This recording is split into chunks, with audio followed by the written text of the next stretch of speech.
किसी ने बड़े कमाल की बात कही है कि जिंदगी में हमेशा दो तरह के लोगों से सावधान रहना। पहले वो जो आप में वो कमी बताएं जो आप में है ही नहीं, और दूसरे वो जो आप में वो खूबी बताएं जो आप में है ही नहीं। हाय गाइस, मेरा नाम है आरजे कार्तिक। एक छोटी सी कहानी, ये कहानी एक राजा की जिसके कोई संतान नहीं थी, उत्तराधिकारी नहीं चुन पा रहा था, बूढ़ा हो चला था और अब जरूरत थी इस राज्य को अगला राजा देने की। अपने मंत्रियों से बात की तो उन्होंने बताया कि सर आप किसी को अडॉप्ट कर लीजिए। किसी ने कहा कि महाराजा साहब आप तो किसी को अडॉप्ट करने की बजाय किसी को भी आपकी पसंद से चुन करके किसी भी मंत्री को राजा बना दीजिए।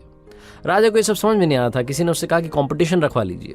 ये सुझाव उसे थोड़ा ठीक लगा तो उसने कहा कि काम करते हैं, किसी भी तरीके की कोई कंपटीशन नहीं होगी, सिंपल इंटरव्यू होगा। जो भी आएगा मुझसे बात करेगा और मैं बात करके पहचान लूंगा कि क्या वो अगला राजा बनने के लायक है या नहीं है।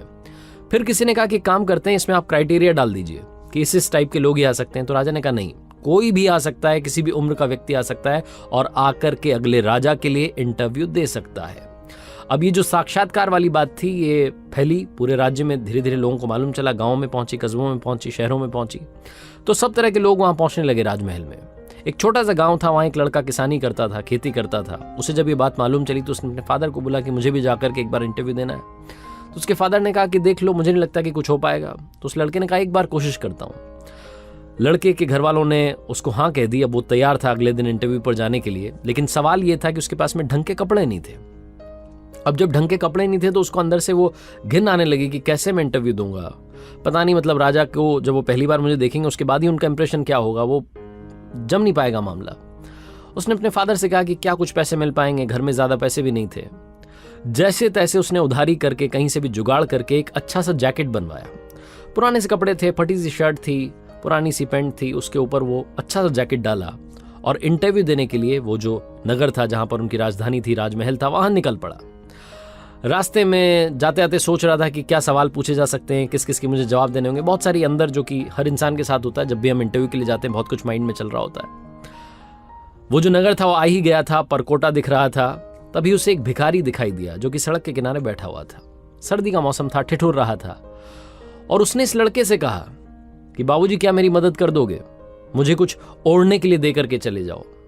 इस लड़के के पास में कुछ भी नहीं था, ना पैसे थे, थोड़ा बहुत राशन लेकर के आया था खाने पीने के लिए। इसको लगा कि ये तो खाने पीने से तो काम चल नहीं पाएगा, इसको तो कपड़ा ही चाहिए।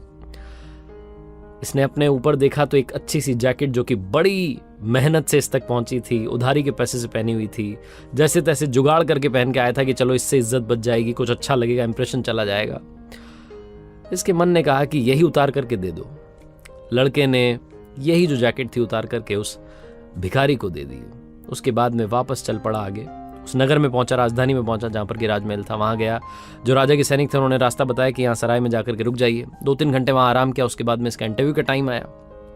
बाल बाल बना करके, वही पुराने से कपड़े थे, गंदे कपड़े। मन ही मन सोच रहा था कि पता नहीं क्या होगा, अब तो वो जैकेट भी चली गई है, सब कुछ खत्म होने वाला है, सब बिगड़ गया है। लेकिन कोई बात नहीं, अब यहाँ तक आ गया हूँ, पापा पूछेंगे कि क्या करके आया, तो एक बार कम से कम ये तो बताऊंगा कि राजा साहब से मिल करके आया। तो राजा के कक्ष में पहुंचा, वहां राजा नहीं था। थोड़ी देर के बाद में राजा आया और जैसे ही राजा आया, ये लड़का जो था इसके पैरों के नीचे से जमीन खिसक गई। इसे समझ नहीं आया कि ये क्या हो गया है। वो जो राजा था वो वही भिखारी था जो कि थोड़ी देर पहले मिला था रास्ते में और जिसने इसका वो जो अनमोल जैकेट था वो ले लिया था। वो एक अच्छा सा कपड़ा जो पहन के आया था वो भी उसने ले लिया था। अब इससे बोला नहीं जा रहा था, समझ नहीं पा रहा था कि क्या रिएक्शन दूं। तो इसने बस ऐसे इशारों में पूछा कि क्या आप वही हैं जो मिले थे। तो राजा ने कहा कि हाँ, मैं वही भिखारी हूं जो थोड़ी देर पहले तुम्हें मिला था। अब इसके अंदर थोड़ी हिम्मत आई। इसने पूछा कि आपने मेरे साथ क्यों किया, ये कौन सी परीक्षा आप ले रहे थे, ये क्या तरीका है, मेरे पास में एक ही जैकेट थी वो भी आपने ले ली और अब आप ही यहाँ पर राजा बनकर बैठे, आप ही राजा हैं। मुझे तो समझ ही नहीं आ रहा कि मैं क्या बोलूं। राजा ने बोला कि परेशान मत रहो, अगर मैं राजा बन के सबसे पहले तुम्हारे सामने आता तो मैं जो बोलता वो तुम कर देते, तुम दुनिया का हर काम कर देते मुझे इंप्रेस करने के लिए और अगला राजा बनने के लिए।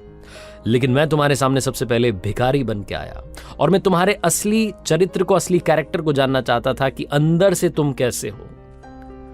सर्दी का मौसम है, ठिठुर रहा था वहां भिखारी बन के। तुम्हारे पास सिर्फ एक जैकेट था, मुझे नहीं लगता कि तुम्हारे पास ज्यादा कपड़े भी होंगे घर पर, बड़ी मुश्किल से तुम शायद ये लेकर के आए होंगे। सबसे पहले तो ये जैकेट अपना वापस लो और अब से तुम इस राज्य के अगले राजा हो। तो उस लड़के ने बोला कि आपने तो मुझसे कुछ पूछा भी नहीं, ये कौन सा तरीका हो अगला राजा अनाउंस करने का। तो राजा ने कहा कि मुझे सब समझ आ गया है। जो इंसान दिल से अच्छा होता है, जो बिना किसी स्वार्थ के दूसरे की मदद कर देता है, रिटर्न में जिसको कुछ नहीं चाहिए, और जो अपने पास नहीं है उसके बाद में भी सामने वाले की मदद करने के लिए तैयार हो जाता है, वही इंसान सबसे अच्छा इंसान होता है। इसीलिए मुझे राज्य के लिए ऐसे राजा की तलाश थी जो सबसे पहले अच्छा इंसान हो। इसीलिए मैंने कोई एज, कोई ग्रुप, कोई भी क्राइटेरिया नहीं लगाया था। छोटी सी कहानी है, बहुत बड़ी बात सिखाती है। जिंदगी में हम सब चाहते हैं कि सब लोग हमसे प्यार करें, सब हमें चाहें, हमारे बारे में काफी लोग जानें, लेकिन सबसे इंपॉर्टेंट चीज है कि क्या आप सबसे प्यार करने के लिए तैयार हैं, क्या आप सबकी मदद करने के लिए तैयार हैं। बहुत ही खूबसूरत सा मैसेज ये कहानी देती है। जिंदगी में सबसे पहले बनना है तो अच्छा इंसान बनो। और मैंने कई बार अपनी कहानियों में कहा है कि पैसे तो हम कमाते रहते हैं, जिस दिन दुआएं कमाने लगेंगे शायद उस दिन चमत्कार होने लगेगा।